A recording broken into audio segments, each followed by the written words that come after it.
Welcome back, everyone, to the deep dive. Great to be back. So if you were with us last time, you'll remember we got into that fascinating article, The Paradox of Perfect Bliss. Right, yeah. Looking at how our ideas about, well, heaven, meaning bliss, they're all tangled up with desire, and how tricky it is to imagine perfect satisfaction actually working. Exactly. You know, that whole puzzle of what a meaningful consciousness could even be without some kind of seeking some incompleteness. Mm-hmm. And talking about transformation, heaven and all that, it bumps right up against a really common theological point, Mm. or maybe an objection. Definitely. So that's what we're diving into today, tackling that objection head on. We've got another piece from Nick Nuancer on his blog, Mixed Nuances. Ah, okay.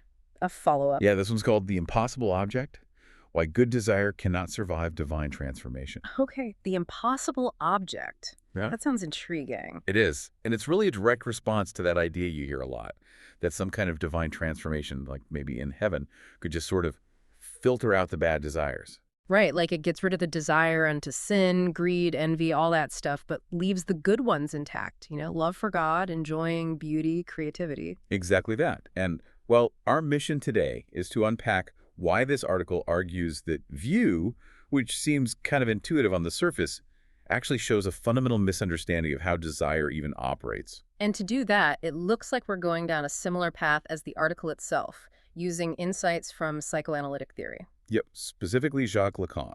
The author gives nod to Peter Rollins and Michael Downs for the introduction there. Okay, Lacan. So let's dig in. That theological idea, keep the good desires, ditch the bad ones, sounds reasonable enough. Why does the article say it's based on a confusion? Well, the article argues it misunderstands the basic engine, the mechanics of human desire itself. So it's not just about the content of the desire, good or bad, but the structure. Precisely. And to get at that structure, the article brings in Lacan. Right. And Lacan's take on where desire comes from is, well, it's not what you'd expect, is it? No, it's pretty counterintuitive. He argues human desire isn't just about wanting a specific thing or even about missing something you once had. It actually emerges from entering into language, the symbolic order, he calls it. Language creates desire. That still feels a bit backward to me. Don't we desire first, then use words? It's subtle. Think about a tiny baby, Yeah. right? There's that sense of like fusion with the mother, needs met almost instantly. Maybe it's an imaginary fusion looking back, but it feels whole. Okay. But then the kid learns language, words for things, for me, for you, for mommy. And the word milk isn't the actual warm milk, right? The word mother points to her, but it's not the constant fused presence. Ah, I see. So language itself introduces a kind of distance, a gap between the word and the thing itself. Exactly that, a separation. Mm. And Lacan argues that this fundamental separation, this gap that happens when we become speaking subjects, creates what he calls the objet-patia. Objet-patia. Okay. And that's not something real we lost. No, that's the key. It's not like we lost some actual state of perfect bliss. It's the effect of language, the structural gap itself. It's the space between our wanting and anything that could possibly satisfy it. So human desire, then, is this sort of constant chase to fill that gap, Right. to get back a wholeness that maybe never really existed like we imagine it. That's the idea, which explains why, our desire feels so different from an animal's. A dog wants food, eats, feels good, end of story. But for us, it's never quite the end of the story, is it? We chase the job, the relationship, the money, the spiritual insight, thinking that object will finally make us whole. Yeah, and the article points out we get the thing. We achieve the goal. Yeah. And there's still that hum, that feeling of something missing, that pull towards the next thing. Because we weren't really chasing the object itself. We were chasing that impossible feeling of complete wholeness through the object. That dissatisfaction even after getting what you thought you wanted. That's the lack doing its work. And this is where the article makes that connection. It says, look, Christian preaching often nails this diagnosis, right? Oh, yeah, totally. Sermons about how fame and fortune won't ultimately satisfy you. They see that structural dissatisfaction really clearly. They see the symptom. But the author argues the interpretation of that symptom and the proposed cure is where things diverge. How so? Well, the article suggests that often this lack is seen as a kind of wound. Something's broken. Maybe it's sin, separation from God. And the promise is that this wound can be healed, the void filled, through ultimate union with God, maybe especially in heaven. Okay, so it sees the lack as a problem to be solved. Right, and this brings us right back to that idea of filtering desires, keeping the good, losing the bad. The article says, well, hold on, that distinction collapses if you understand the mechanics of desire, the Lacanian view. Why? I mean, wanting to love God feels pretty different from wanting to, I don't know, cheat on my taxes. How are they linked structurally? Okay, this is crucial. The article, drawing on Lacan, argues that desire gets its intensity, its drive, its very shape, because of its relationship with things like lack, prohibition, and even transgression. Prohibition shapes desire. Doesn't it just stop it? Not entirely. Think Yeah. about the forbidden fruit. It's not just any fruit. Its desirability is cranked up because it's forbidden. The prohibition gives it an energy, a significance. The article suggests that if you took away the prohibition completely, the desire that was structured by it might just fizzle out or change fundamentally. Huh.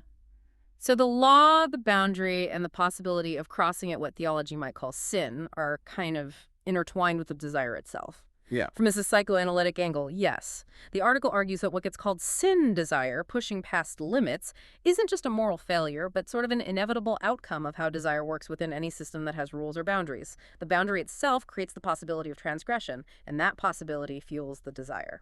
Okay, I can see that with forbidden things. But how does that apply to the good desires, like loving God or creating art or appreciating beauty?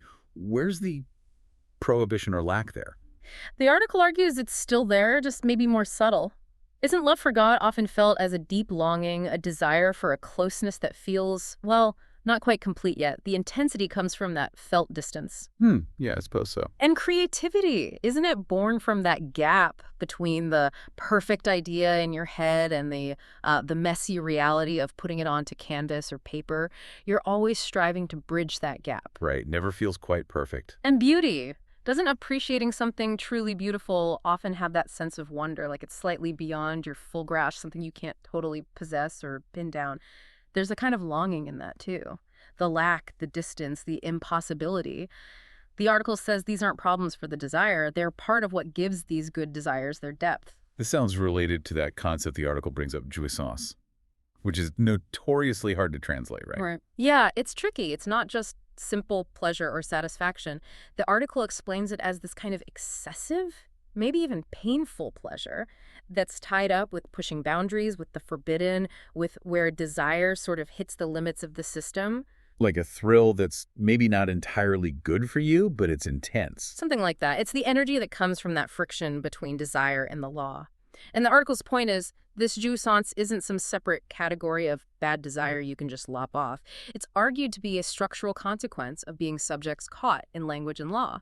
Theology might point to it and call it sin, seeing it as a corruption, but psychoanalysis sees it more as an inherent dynamic. Okay, so if I'm getting this right, the core argument is you can't surgically remove the sinful bits, the excess, the transgression, the drive stemming from lack, and just keep the pure desires. Because the very engine, the very structure that gives all desire its power, even the good stuff, is tangled up with those same dynamics. That's exactly it. The mechanism involving lack, prohibition, chasing an impossible object is seen as inseparable from what theology often identifies as sin's effects. If you remove that whole structure, you don't get purified desire. You get maybe no recognizable human desire at all. Wow, okay. That really highlights the difference in how these two perspectives, the theological one described and the psychoanalytic one, view our basic state of incompleteness, doesn't it? Absolutely. They both see we're restless, never fully satisfied by the world, but the why and the what to do about it are totally different. So the theological view, as presented here, tends to see the lack as a defect, Yeah. a wound caused by separation from God, something to be ultimately healed, filled, maybe in heaven. Right, lack as a problem needing a final solution.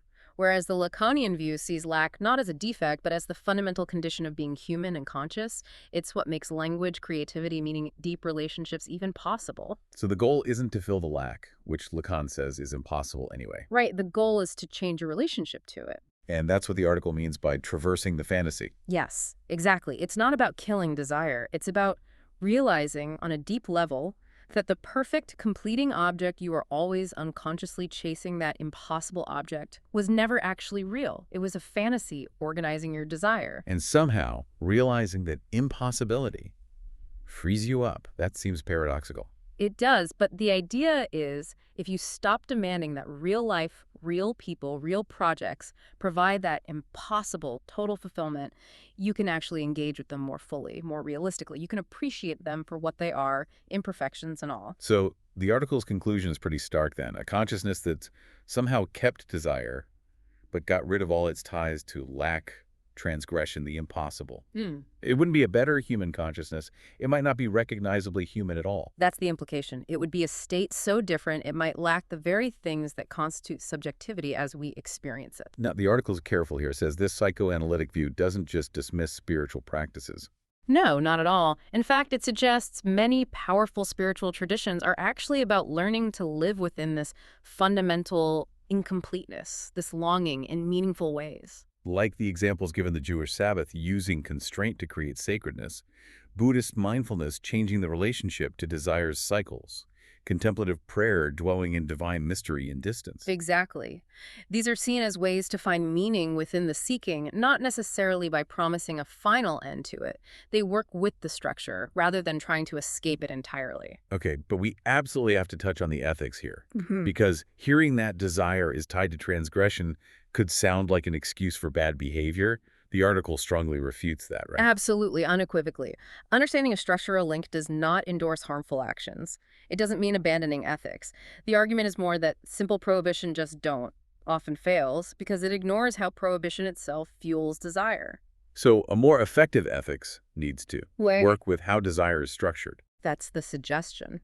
It means distinguishing between the universal impulse connected to desire structure and specific harmful acts like violence or exploitation. And ethics informed by this might focus less on trying to purify desire and more on developing mature ways to relate to our impulses, understand them, and navigate them responsibly, thinking about their impact on others. Right, like the parallel used. Saying structural lack is fundamental to consciousness doesn't mean we accept preventable suffering like poverty.